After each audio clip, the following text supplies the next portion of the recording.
त्याच्यामध्ये काय लिहिलंय हे कळेल. तथापि आपण सर्वजण इथं या कार्यक्रमासाठी आलात ते मनापासून मी आणि मुंडे कुटुंब यांच्या वतीनं आपले धन्यवाद मानतो.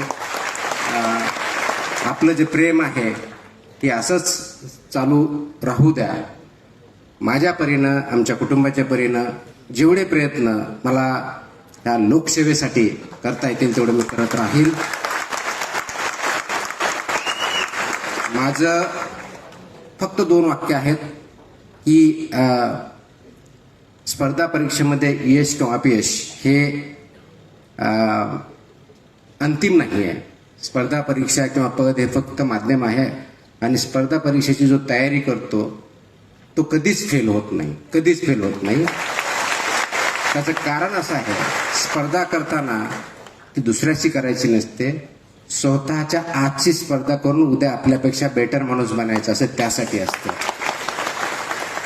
त्याच्यामुळे आपण त्याच्यातून शिकून एक चांगला माणूस, एक चांगला समाजातला घटक आणि स्वतः कुटुंबाप्रती आणि समाजाप्रती असलेली भावना व्यक्त करण्यासाठी आपण बेटर जर झालं तर समाज उच्च लेवलला जायला जास्त वेळ लागणार नाही. त्यासाठी आपण सर्वांनी प्रयत्न करावेत. स्पर्धा परीक्षेच्या पाठीमागं, कारण इथं बरेच यंगस्टर आहेत, मी अनेक वेळेस बोललेलो आहे. बऱ्याच वेळेस आपलं आपण भाषण ऐकतो, इन्स्पिरेशन ऐकतो, असं म्हणत असतो की स्पर्धा परीक्षा द्याव्या, त्याच्यातून यश भेटावं. निश्चित चांगली गोष्ट. स्पर्धा परीक्षा हे चांगलं माध्यम आहे. पब्लिक सर्व्हिस किंवा सिव्हिल सर्व्हिस हे चांगलं माध्यम आहे, परंतु ते एकमेव किंवा द बेस्ट असं काहीही नाही आहे. आपण शिक्षक असाल, आपण शेतकरी असाल, आपण उद्योजक असाल, आपण एंटरटेनर किंवा अभिनेता असाल, राजकारणी असाल, कोणत्याही क्षेत्रामध्ये जा, फक्त बेस्ट पॉसिबल काम करा. आणि ज्यावेळेस मी बेस्ट पॉसिबल म्हणतो त्यावेळेस सर्वात महत्त्वाचा माझ्या दृष्टिकोनातून जर कोणता भाग असेल तर तो नैतिक या दृष्टिकोनातून उत्तम राहील.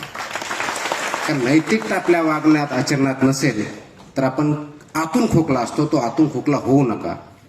आणि म्हणूनच समाजाला पुढे जर न्यायचं असेल तर प्रत्येकाने हा जो आतला खोकला आहे तो थांबवला पाहिजे. आणि जे जे समाजामध्ये चांगलं घडतंय त्यासाठी एकत्र येऊन आपण पुढे जाऊया एवढी अपेक्षा करतो. नमस्कार.